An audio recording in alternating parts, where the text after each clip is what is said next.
അസ്മദാചാര്യപര്യന്താം വന്ദേ ഗുരുപരമ്പര. എല്ലാവർക്കും നമസ്കാരം.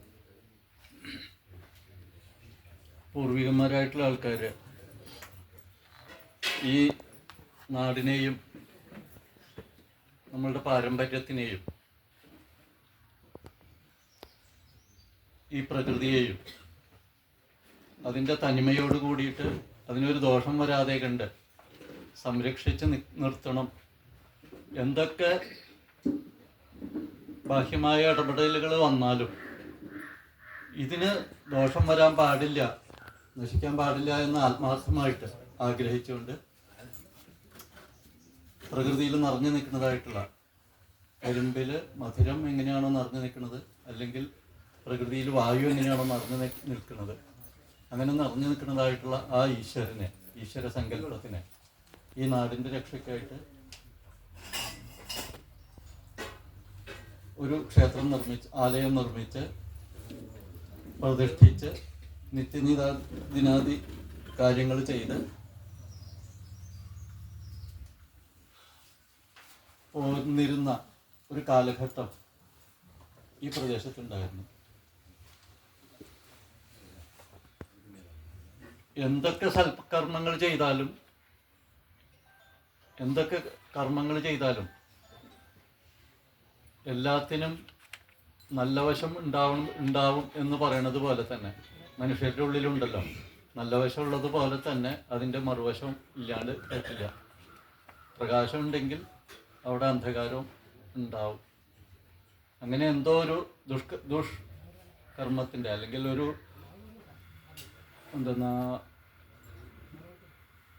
ഒരു ദുഷ്പ്രവൃത്തിയുടെ ഫലം കൊണ്ടോ എന്തോ കാരണം കൊണ്ട് അങ്ങനെയുള്ളതായിട്ടുള്ള ഈ ഒരു ഇവിടെ ഉണ്ടായിരുന്ന ആ ഭഗവതിയുടെ അമ്പലം നശിക്കും. ഇവിടെ നാടിന് എന്താണെന്ന് വെച്ച് കഴിഞ്ഞാൽ ശാസ്ത്രങ്ങൾ പറയണത് ദുസ്ഥോന്യഥാചേൽ വിപദേ തഥാചേൽ സുസ്ഥോത്ര ദേവോയതി സമ്പദേസ്യാൽ.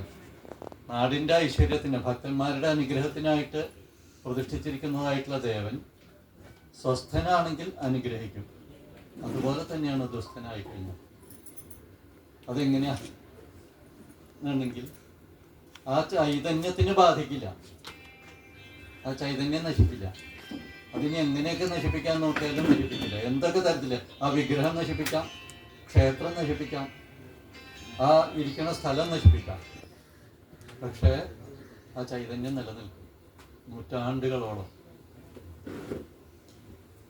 എങ്ങനെയാണ് അത് എന്ന് വെച്ച് കഴിഞ്ഞാൽ ഗ്രഹണം ബാധിക്കണ പോലെയാണ്.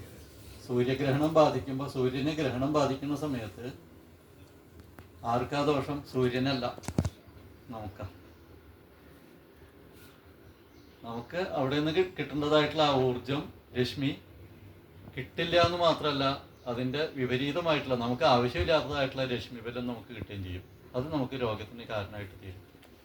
അതുപോലെയാണ് ഒരു സ്ഥലത്ത് പൂർവികന്മാരാൽ ആചരിച്ചു പോരുന്നതായിട്ടുള്ള ഒരു ക്ഷേത്രം നശിച്ചു പോയി കഴിഞ്ഞാൽ, നശിപ്പിക്കപ്പെട്ടാൽ എന്തോ കാരണം കൊണ്ട്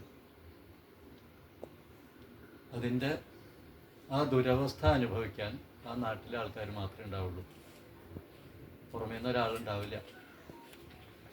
എന്താ എന്ന് വെച്ച് കഴിഞ്ഞാൽ ആ ദേവനെ പ്രതിഷ്ഠിക്കുന്ന സമയത്ത് ഒരു വ്യക്തി ആയിക്കോട്ടെ, അല്ലെങ്കിൽ ഒരു കുടുംബം ആയിക്കോട്ടെ, അല്ലെങ്കിൽ കുറേ നാട്ടുകാരൊന്നിച്ച് ചേർന്നായിക്കോട്ടെ, ഒരു ക്ഷേത്രം ഉണ്ടാക്കി പ്രതിഷ്ഠിക്കുന്ന സമയത്ത് ദേവനോ ദേവിയോ അവരോട് തന്ത്രിക്ക് ആ പ്രതിഷ്ഠിക്കുന്ന ആചാര്യന് ഒരൊറ്റ കാര്യമേ പറയാനുള്ളൂ: ലോകാനുഗ്രഹം. ഇവിടെ തൊഴാൻ വരുന്നതായിട്ടുള്ള, അങ്ങേ ആശ്രയിക്കുന്നതായിട്ടുള്ള ആ ദേവിയുടെ തൃപ്പാദങ്ങളിൽ ആശ്രയിക്കുന്നതായിട്ടുള്ള ആ ഭക്തന്മാരെ അനുഗ്രഹിച്ചുകൊണ്ട് കൽപ്പാന്ത കാലത്തോളം ഇവിടെ ഇരുന്നു.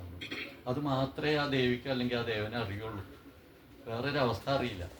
അത് മാത്രമേ അതിന് ചാർജ് ചെയ്തിട്ടുള്ളൂ. അനുഗ്രഹിക്കണം, ഭക്തന്മാരെ അനുഗ്രഹിക്കണം. അതിനൊരു വിപരീതാവസ്ഥ വന്നു കഴിഞ്ഞാൽ ആദ്യം ബാധിക്കുന്നത് ആരാ? ഭക്തന്മാർ. അനുഗ്രഹം കിട്ടുന്നത് പോലെ തന്നെ അതുണ്ടായിക്കൊണ്ടിരിക്കും. അപ്പോൾ എങ്ങനെയാണ് കലിയുഗത്തിൽ? ശാസ്ത്രങ്ങൾ പറയണു, അനുഭവം അത് തന്നെയാണ്. കലിയുഗത്തിൽ ഇങ്ങനെ ക്ഷേത്രങ്ങൾ നശിക്കുക, അല്ലെങ്കിൽ ഒരു വിപരീതമായിട്ടുള്ള ഒരു കർമ്മങ്ങൾ നടക്കുക, പ്രകൃതിക്ക് അനുകൂലമല്ലാത്ത കർമ്മങ്ങൾ നടക്കുക, ക്ഷേത്രങ്ങൾ നശിക്കുക, ഇങ്ങനെയൊക്കെ വന്നാൽ അവിടെ എന്താ സംഭവിക്കണേ? കലിയുഗത്തിൽ അത് ഈശ്വരൻ നേരിട്ട് വന്ന് പറയുമൊന്നുമില്ല, നേരിട്ട് കാണിച്ചു തരില്ല, നിമിത്തങ്ങളെ കൊണ്ട് കാണിച്ചു തരും. ആദ്യം ആ ക്ഷേത്രത്തിൽ കാണാൻ വയ്യാത്ത കാഴ്ചകൾ കണ്ടുകൊണ്ടിരിക്കും. എന്നിട്ട് മനസ്സിലായില്ല എന്നുണ്ടെങ്കിൽ നാട്ടിൽ ഈ ദേവനെ ആശ്രയിച്ച് കഴിയണതായിട്ടുള്ള ഭക്തർ നിങ്ങളുടെ കുടുംബങ്ങളിൽ ഇത് കാണിച്ചുകൊണ്ടിരിക്കും.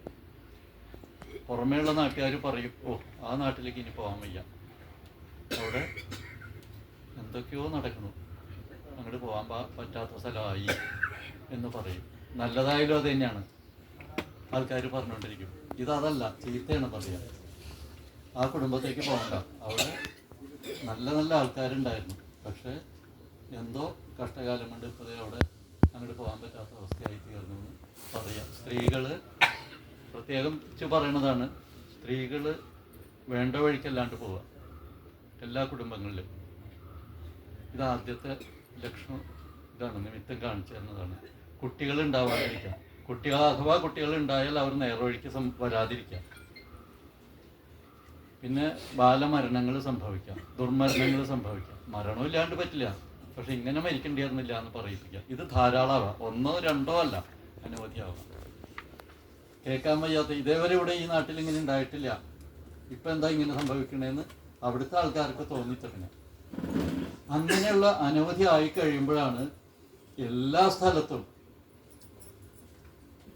അനവധി ആൾക്കാരുള്ളതിൽ പൂർവികന്മാരുടെ അനുഗ്രഹം കൊണ്ട് എല്ലാവർക്കും ഈശ്വരാനുഗ്രഹമൊക്കെ ഉണ്ടെങ്കിലും എല്ലാവർക്കും അത് തോന്നില്ല. ഇതിൽ കുറച്ച് ആൾക്കാർക്ക് ഒരു ആകാംക്ഷ ഉണ്ടാവും, ആ ഈശ്വരൻ്റെ ഒരു പ്രകാശത്വം കൊണ്ട് എന്താ ഇങ്ങനെ സംഭവിക്കണം, നമുക്ക് ഇന്ന് ആലോചിക്കണം. അത് ഒരാൾക്ക് തോന്നാം, അത് പലരിലേക്ക് കൈമാറി പലരും കൂടി, അപ്പോഴാണ് അവരുടെ ഇടയിലുണ്ടാവണം. ഇവിടെ പഴയ കാലത്ത് ഒരു അമ്പലം ഉണ്ടായിരുന്നു, ഒരു ഭഗവതിയുടെ അമ്പലം ഉണ്ടായിരുന്നു. അത് നശിച്ചു കിടക്കണതാണ് ഇതിന് കാരണം. അതിനെന്തായാലും ഇതിനെപ്പറ്റി അറിയാവുന്ന ആൾക്കാരോട് അന്വേഷിച്ചു, അതിന് സ്ഥലം കണ്ടെത്തി, വേണ്ട വിധത്തിൽ ഒരു കണക്കുകളൊക്കെ ഉണ്ടാക്കി ശാസ്ത്രവിധി പ്രകാരം പ്രതിഷ്ഠിച്ച ആചരിച്ചാൽ മാത്രമേ ഇതിനൊരു സമാധാനം ഉണ്ടാവുള്ളൂ. ഇല്ലെങ്കിൽ എന്താണെന്ന് വെച്ച് കഴിഞ്ഞാൽ ഇപ്പോൾ ബിംബവും പോയി, അമ്പലവും പോയി, പീഠവും പോയി, പിന്നെന്താ ഇവിടെ ഇങ്ങനെ വരണേന്ന് സംഭവിച്ചു കഴിഞ്ഞാൽ അവൾ കൃത്യമായിട്ട് പറയണു, ഒരു അമ്പലത്തിൽ ബിംബം നഷ്ടപ്പെട്ടു, കള്ളന്മാർ കൊണ്ടുപോയി, എന്നാലും പൂജ മുടക്കരുത്. ശാസ്ത്രങ്ങൾ പറയുന്നത് പൂജ മുടക്കാൻ പാടില്ല. പിറ്റേ ദിവസം രാവിലെ അവിടെ ചെന്ന് തൽക്കാലം കള്ളം കയറിയതിൻ്റെ പ്രായശ്ചിത്തം എന്താണെന്ന് ചെയ്തിട്ട് അവിടെ കിടക്കുന്ന ആ ബിംബം പ്രതിഷ്ഠിച്ചിരുന്ന പീഠത്തുമ്മ പൂജിച്ചോളൂ. അതും കാണാനില്ല, അതും നശിപ്പിക്കാം. അങ്ങനെയുള്ള സ്ഥലങ്ങളുണ്ട്. എന്താണെന്ന് വെച്ച് കഴിഞ്ഞാൽ ഒരു കാലഘട്ടത്തിൽ അന്ധവിശ്വാസമാണെന്ന് പറഞ്ഞുകൊണ്ട് ഇതുണ്ടെങ്കിലേ, ഇത് കണ്ടാലേ ഇതുപോലെയുള്ള അന്ധവിശ്വാസങ്ങൾ ഉണ്ടാവുള്ളൂ എന്ന് പറഞ്ഞാൽ ആ പീഠം നശിപ്പിച്ച സ്ഥലങ്ങളുണ്ട്. അപ്പോൾ അവിടെ നപുംസകശില എന്ന് പറഞ്ഞുകൊണ്ട് ഒരു ശില കിടക്കുന്നുണ്ടാവും, അവിടെ പൂജിച്ചോളൂ. അതും നശിപ്പിച്ചു.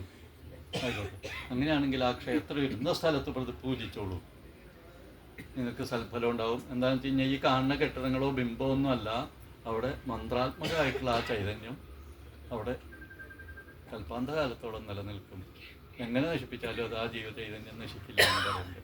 അതുകൊണ്ട് ഇവിടെ ഇപ്പം അമ്പലം കാണാനില്ല, ബിംബം കാണാനില്ല, ഒന്നും കാണാനില്ല, പക്ഷെ ആ ഭഗവതി ഇവിടെ ഉണ്ട്, ഭഗവതിയുടെ ചൈതന്യമുണ്ട്. അതിനെ എത്രയും വേഗത്തിൽ നമ്മൾ ആ പറഞ്ഞ സമ്പ്രദായത്തിൽ ഇപ്പോൾ കണ്ടിട്ടുള്ള ആൾക്കാരുണ്ടാവാം, അവരൊക്കെ പറഞ്ഞതനുസരിച്ചുള്ള ഒരു കണക്കൊക്കെ തയ്യാറാക്കിയിട്ടുണ്ട്, അതെല്ലാവരും കണ്ടിട്ടുണ്ടാവാം. അതനുസരിച്ച് ഇനി പണി ആരംഭിക്കുകയാണ് വേണ്ടത്. ഏതായാലും വളരെ വേഗത്തിൽ തന്നെ ഇത്രയും കാര്യങ്ങൾ നമുക്ക് അന്ന് വരുമ്പോഴൊന്നും ഇങ്ങനെ ഒരു ഇതുപോലെയല്ല അന്ന് ആ സ്ഥലം കിടക്കുന്നത്. ഇത്രയും തന്നെ ആവുന്നുള്ളൊരു വിശ്വാസം അന്നുണ്ടായിരുന്നില്ല. എന്നാലും ഉത്സാഹത്തിൽ എങ്ങനെയാണ് വരാമെന്നറിയില്ലല്ലോ. വളരെ വേഗം ആയിട്ടുണ്ട്, ഇനി പണി ആരംഭിക്കണം. ഇതിനൊക്കെ നമുക്ക് വർത്തമാനത്തിലൊക്കെ പറയാം, അമ്പലം പണിയണം, പൂജ കഴിക്കണം എന്നൊക്കെ. പക്ഷേ ഇതിനൊക്കെ സാമ്പത്തികം എന്ന് പറയുന്ന ഒരു ഭാഗം ബാക്കി നിൽക്കുകയാണ്. ഇതില്ലാതെ കൊണ്ട് ഒന്നും നടക്കാൻ പാടില്ല. അവിടെയൊക്കെ ശാസ്ത്രങ്ങൾ കൃത്യമായിട്ടുള്ള നിർദ്ദേശവും നിർവചനവും നിർദ്ദേശം തന്നിട്ടുണ്ട്. ഒരു ക്ഷേത്രം നിർമ്മിക്കണം എന്ന ആഗ്രഹമുണ്ടെങ്കിൽ അവിടെ ആ പ്രദേശവാസികളായിട്ടുള്ള ആൾക്കാരുടെ കയ്യിൽ നിന്ന് എന്താണോ ലഭിക്കുന്നത് ഈ അമ്പലം പണിക്ക് ആവശ്യമുള്ളത് എന്താണോ, പണമായിട്ടാണോ, മരമായിട്ടാണോ, കല്ലായിട്ടാണോ, എന്താണോ ലഭിക്കുന്നത്, അതെല്ലാം ഓരോരുത്തരുടെയും കയ്യിൽ നിന്ന് അവർക്ക് തരാൻ കഴിവുള്ളതനുസരിച്ച് മേടിച്ച് എന്നിട്ട് വേണം അമ്പലം പണി തുടങ്ങാൻ. ഒരു വ്യക്തി ഞാൻ ഒന്നിച്ചങ്ങനെ ചെയ്യാം എന്ന് വിചാരിക്കാൻ പാടില്ല. ഇപ്പോൾ അങ്ങനെ നടക്കുന്നുണ്ട് എളുപ്പത്തിന് വേണ്ടിയിട്ട്. അങ്ങനെയല്ല, ഓരോരുത്തർക്കും എനിക്ക് 10 രൂപ കൊടുക്കാൻ പറ്റുള്ളൂ എന്ന് വെച്ചാൽ ആ 10 രൂപ മേടിച്ച് ലക്ഷം രൂപ കൊടുക്കാനുള്ള അത് മേടിക്കണം. ഒരു മരം തരാൻ കഴിവുള്ള ആൾ എല്ലാവർക്കും അതിന് അവരവരുടേതായിട്ടുള്ള പങ്കാളിത്തം ഉറപ്പിച്ചുകൊണ്ട് വേണം ഒരു ക്ഷേത്രം നിർമ്മിക്കാൻ. ഇല്ലെങ്കിൽ അതിന് എൻ്റെ ആണ് എന്നുള്ള തോന്നൽ ഇല്ലാതെ കൊണ്ടുവരും. ആരോ പണിതു എന്നുള്ള തോന്നലേ ഉണ്ടാവുള്ളൂ. അപ്പോൾ എത്രയും വേഗത്തിൽ നമുക്കിനി ഇതിൻ്റെ നടപടികളിലേക്ക് കടക്കണം. അവരവരെ കൊണ്ട് കഴിവുള്ളതായിട്ടുള്ള, ഞാനാണ് ഇത് ചെയ്യേണ്ടത്, ഞങ്ങളുടെ നാടിന് അടുത്ത തലമുറയ്ക്ക് ഇത് നിലനിൽക്കണമെങ്കിൽ ഇത് ഉണ്ടാവണം എന്നുള്ള ആ ഒരു വിശ്വാസത്തോട് കൂടിയിട്ട് ഓരോരുത്തരും അതിന് തയ്യാറാവണം. സാമ്പത്തികമായിട്ടുള്ള സഹായങ്ങൾ ചെയ്യണം, മറ്റേ ശാരീരികമായിട്ടുള്ള സഹായങ്ങൾ ചെയ്യണം.